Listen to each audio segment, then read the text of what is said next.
This is WICR. From the basement of La Penta, this is your host, The Rock is on this Monday, March 7th, 2016. We are 2 weeks away from spring, and you know what? We have so much going on. We have this last quarter of the NBA season for both the last quarter of the season for basketball, the NBA and NHL. You know, we have spring training with baseball with just about a month away, and this coming Wednesday begins the new calendar year for the football season as free agency begins at 4 o'clock Eastern on the dot.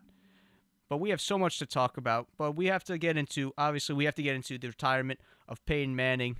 And you know what? I'm just going to say, me personally as a football fan, I'm going to miss Peyton. I'm going to miss seeing him play on Sundays, whether it was for the Broncos or for the Indianapolis Colts or whatever, because Peyton Manning is just such a class act and such a phenomenal football player. He set numerous records throughout his illustrious NFL career. He holds so many records. It's a long list of them. Like he has 71,900. He's number one in passing yards with 71,940 yards. He's first all time in touchdown passes with 539, and he's second in completions. Doesn't hold every record, but he's second in completions with 6,125. Behind Brett Favre, who has 6,300 or 6,300 on the dot. But Peyton Manning's also held the record for most touchdown passes in a season with 55. When he led the Broncos to the Super Bowl, but eventually got their doors blown off by the Seattle Seahawks and that daunting defense. But also one comeback player of the year. After coming back from 3-4 neck surgeries. So I guess it's fair to say that Peyton Manning has had a great ride. And in seeing how he played the last few years or last year and a half, it was time. It was time for him to move on and ride into the sunset. And I think personally, I don't think we'll see another competitor, someone that's prepared. Just such a great student of the game, reads defense as well, and is just a phenomenal regular season quarterback. Yes, granted, he's had his failures and heartbreaking losses in the playoffs, and people bashed him for that. I get it, but you know what? You can't discredit Peyton for what he has accomplished in the regular season. You just can't. He has 200 wins all time, including the postseason. That includes postseason wins as well. And he has had, in terms of regular season wins, he's tied with Brett Favre with 186. So come on. And the guy played 18 years. So you can't dispatch him. You just can't. And I know I understand some people linked him to the sexual scandal he was at when he was playing at the University of Tennessee, or he was linked to HGH, how somebody or a package of HGH got shipped to his house in Indiana in like 2011 though. All that stuff is just I think it's just erroneous, and I don't believe it, because I find that really hard to believe that Peyton Manning would do any of those things as a person.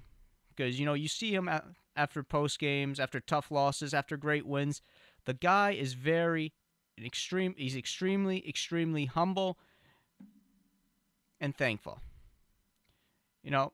Prior to the show, I got a chance to see his retirement speech, and I was just curious. I was curious. I was wanting to see what he say. I wanted to see what he had to say, because you know what, Peyton Manning being a class act all these years, I wanted to see how he would address the media in terms of his retirement.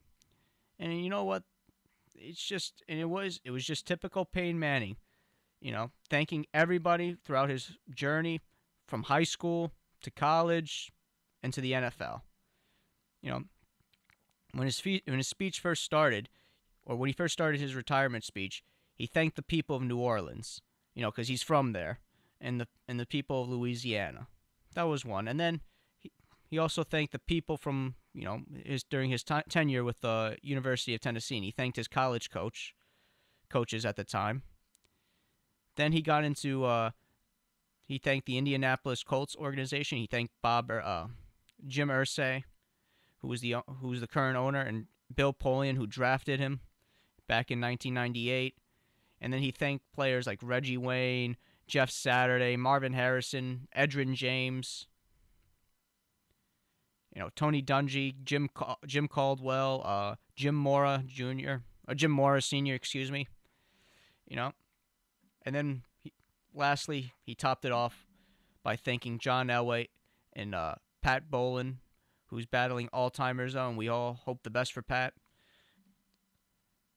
And he thanked the entire Bronco organization. He thanked Demarius Thomas. He thanked Von Miller. He gave more thanks to John Elway, because for giving him that opportunity, or just for giving him the opportunity to start from scratch, see what he can do. Because at that time, if you recall, he was Peyton Manning was coming off three or four neck surgeries, and there was so many doubters that said, what, how's this guy gonna play again? The guy had neck surgery. The guy has had numerous neck surgeries. There's no way, absolutely no way that he's gonna come back and be the Peyton Manning of old. But in the first few years, he showed that he was the Peyton Manning of old. He was putting up gaudy numbers. He was throwing 30-plus touchdowns a year. And then his second to last year, late in the year, he steadily declined. And then, obviously, this past year, he declined. He wasn't the same. He was all banged up, and he regressed. But still, overall, Peyton Manning has had an illustrious NFL career. He's one of the great quarterbacks of all time, and I think, and with the Broncos winning the Super Bowl this past month, defeating the Carolina Panthers 24-10, I think that puts him in. It'll put him in the topic of discussion for greatest QB of all time in NFL history. Not a doubt in my mind, he's up there. But referring back to his speech, this guy, it just shows that he's very unselfish. He's a team player, does and says the right thing. And you know what? That's what people like about Peyton Manning. Peyton Manning is a prime example of a role model that kids should look up to when it comes to sports, with winning and losing, how you should dress yourself on and off the field. And Peyton's just a prime example of that. Years past, I've heard the comparisons between him and Tom Brady with their style of play. I know people may say, oh, Brady, he was more clutch. He's better. He's had more Super Bowl wins, Super Bowl victories. Yes, that is true. Tom Brady has 4. Peyton Manning has 2. So I can give Brady the benefit of the doubt for that category. But also, Brady's just disliked, and then you deal with all the scrutiny and the scrutiny with the Patriots and their cheating with Spygate, videotaping opposing teams' signals, and then you had the whole Deflategate scandal, and then also the report of at the time when the Patriots coaching staff was videotaping the St. Louis Rams walkthrough. The then St. Louis Rams walkthrough prior to Super Bowl 36 in February or January 2002. But you didn't hear any of that with Peyton Manning and the Colts. You didn't. Yes, Peyton got criticized because he rarely beat Brady. But you know what? But check this out. Peyton Manning and Tom Brady faced each other a total of 5 times in the playoffs. Brady won the first 2 times. He beat him in the 2003 AFC Championship game, and then he beat him the year after that in the 2004 divisional round. But then after that, Peyton Manning defeated Tom Brady 3 consecutive times in the playoffs, and not to mention in the AFC title game. In the AFC title game, he beat Brady 3 consecutive times, which just means he's 3-1 against Brady in the AFC title game. Who else can beat Tom Brady in an AFC title game other than Peyton Manning? You can't. No one. No one can beat him. Only Peyton can. But with that being said, I just want to say, Peyton, as a football fan, it was great to see you play throughout. You gave us a lot of memories. As a Jet fan, you gave me some heartache at times. I despised you, but overall, I didn't. I despised you at some games though, because you beat my team. But overall, you were a class act. You're a great football player, and you portray yourself well both on and off the field. And every football fan is gonna miss you on Sundays. And we just want to say we can't wait to see you in Canton, Ohio, for the Pro Football Hall of Fame enshrinement in 2021. So with that, Peyton, I just want to salute you for all your accomplishments and all what you do.